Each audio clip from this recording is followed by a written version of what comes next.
Asalaamu calaykum waraxmatullaahi wabarakaatuh. Khiyaarteyda si ay u yihiin baa kusoo dhawaada mar kale iyo SAF TV iyo wararkeena Arsenal. Sida ogtihiinba saaka ayuu si official ah u furmay suuqa kala iibsiga ciyaaryahanada football ama kubadda cagtaba.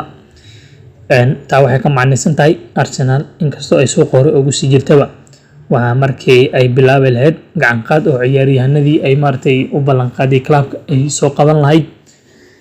Sida ogtihiinba haddii aan ku bilaabno ciyaaryahanada Arsenal ay gooni u lahayd ay u joogay maartay aad Arsenal fans ay ugu hamuweynaan inay joogaan oo joogitaankooda inay bixi doonaan iyo maartay inay joogi doonaan ay doonayeen inay kala hubsadaan. Waxaa ka mid ah ciyaaryahankii u dambeeyay Reece Nelson. Sida uu soo guurinayay Fabrizio Romano wuxuu sheegay Arsenal iyo ciyaaryahanka inay maartay agreement ama heshiis ay gaareen. Heshiis cusub ayay isku afgarteen kaasoo soconayo ilaa June 2027 iyadoo weliba ay jirto option ciyaaryahanka maartay uu ku sii darsan karo hal sano oo kale. Waxaa la leeyahay Arsenal ayaa iyadoo diidan in ciyaaryahanka lacago loo soo bandhigo ama kalaabyo kale ay maartay ka daba imaadaan maadaama uu free agent u yahay sidii hadda xaaladda u taagan tahay. Iyagoo arrintaa diidan ayay mar dhow ku dhawaaqi doonaan in ciyaaryahanka maartay ay saxiixeen isna uu ogolaaday.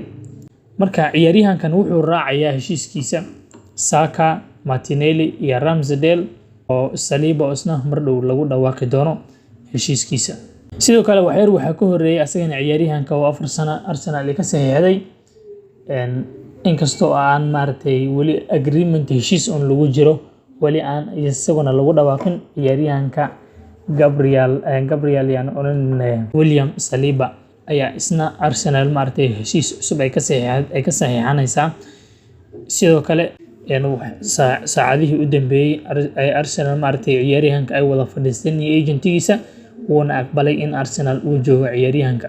Sidoo kale isna goordhow ayaa lagu dhawaaqi doonaa. Waxaa ciyaaryahanka ka sii horeeyay oo Arsenal si toos ah ay ugu dhawaaqday ciyaaryahankii number 7 Arsenal u watay waa ciyaaryahanka Saka. Inkasta oo maartay dad badan hadalla ay ka soo celiyeen oo ay leeyihiin Arsenal waxay ahayd ciyaaryahan kan oo kale maartay Bukayo Saka waa halka ciyaaryahan oo ay ka saxiixan lahayd muddo 6 sano ah ama muddo 7 sano ah. Marka aad bay shock ugu noqotay dadka qaar in Bukayo Saka uu saxiixay 4 sano oo kaliya maartay heshiiskiisana uu dhammaan doono 2027. Dad badan baa waxay islahaayeen waqti fiican ayaa lagu dari lahaa hase ahaatee waxaa la sheegay in ciyaaryahanka uu diiday inuu intaa uu ka badiyo waxaana lagu cileeyay in ciyaaryahanka mustaqbalkiisa uu baqayo oo ciyaaryahanka uu isleeyahay haddii aad maaragtay Arsenal intaa aad joogto aad Champions League aad qaadi weydo waad iskaga tegaysaa. Hase ahaatee ciyaaryahanadii kale aan raadinaynay iyaguna update-kooda waa maxay halkeebayna xaaladdu ay maraysaa. Waxaa la xaqiijiyay saacadihii u dambeeyay in ciyaaryahanka Xhaka uu bixi doono fasaxna la siiyay uu ku bixi karo.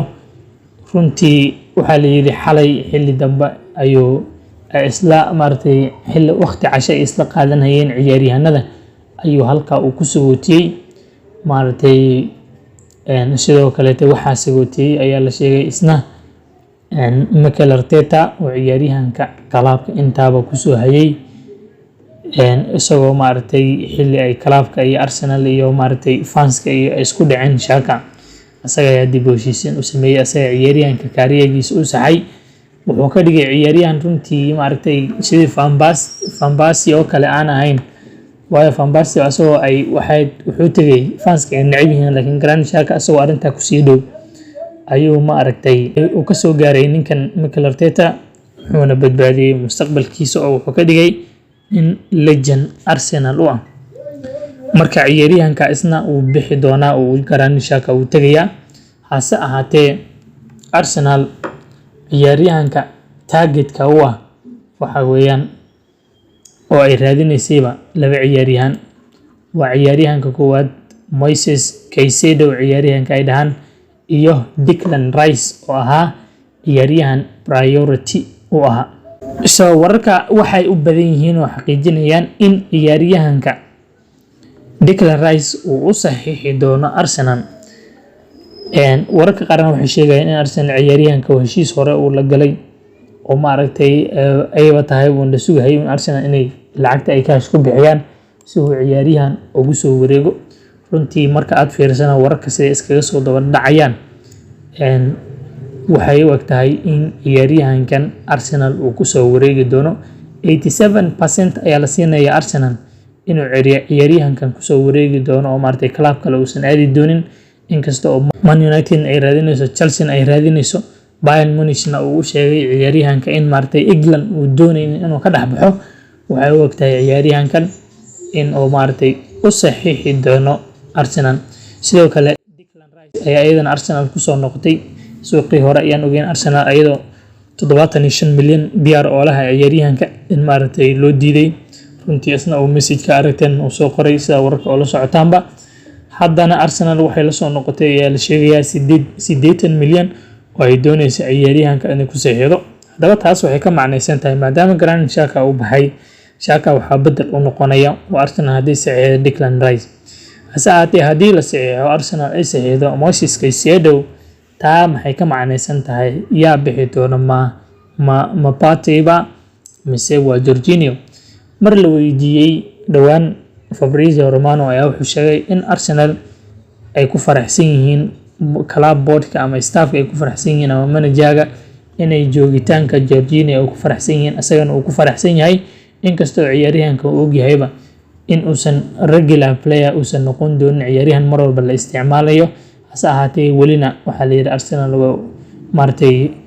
inkastoo wuxuu yidhi aan sheegi karin inay waqti ugu dari doonaan, laakiin inta uga dhiman seasonka ciyaaryahanka uu joogaa oo uma maleynaya inuu Arsenal uu ka tegi rabo. marka Jorginho kaasa Thomas Partey ilaa hadda war isaga ku tacalluqo uma jiro oo dhahaya Arsenal uu bixi doonaa, waxayna u egtahay ciyaaryahanka inuu joogi doono. sidoo kale Arsenal ciyaaryahanada ka tagay waxaa kamid ah oo aan marnaba Arsenal inay sii joogaan aan hawa laga qabin ciyaaryahanka Pepe. waxaana la sheegayaa isna in Sacuudiga laga soo codsanayo. Arsenalna waxay diyaar u tahay ciyaaryahanka inuu baxo, waana ciyaaryahan bixi doono sida ay wararka u badan yihiin. Arsenal wax mustaqbal ah oo dambe oo agteeda uu ku leeyahay male ciyaaryahankaas. waxaa kaloo la sheegayaa isna ciyaaryahankan Balogun in oo agentigiisa iyo Arsenal ay meeting ay ku jiraan ayna kaga wada hadlayaan inuu sii joogi doono ama inuu bixi doono. waxaa la sheegay ciyaaryahanka inuu ka adkaystay inuu doonayo inuu noqdo regular player, ciyaaryahan mar walba la isticmaalayo oo first team ku jiro, taasoo runtii aad u adag. wararka badan ay u saalinayaan in ciyaaryahankan Arsenal ay iibin doonto suuqan dhexdiisa hadda lagu jiraba. sidoo kale waxay ogtahay Arsenal inay raadinayso ciyaaryahan right back ah, waxaana la sheegayaa in listigooda uu ku jiro ciyaaryahankan Joao Cancelo, taasoo wararka qaar ay sheegayeen in Arsenal Man City aysan u ogoleen ciyaaryahankeeda inay Premier League rivals ay ka iibiyaan. hase ahaatee wararka hadda waxay sheegayaan in wax caqabada Arsenal aysan uga imaanaynin dhanka Man City, oo haddii ay lacagta ay City u baahan tahay ciyaaryahanka ay heli karaan. hase ahaatee isna ciyaaryahanka u arki doonaa Arsenal inay keento iyo in kale. haddaba akhyaaray warkeeni maanta halka ayaan kusoo gabagabeynayaa. waxaan idinkaga tegayaa sida nabadgelyo. Wassalaamu calaykum waraxmatullaahi wabarakaatuh.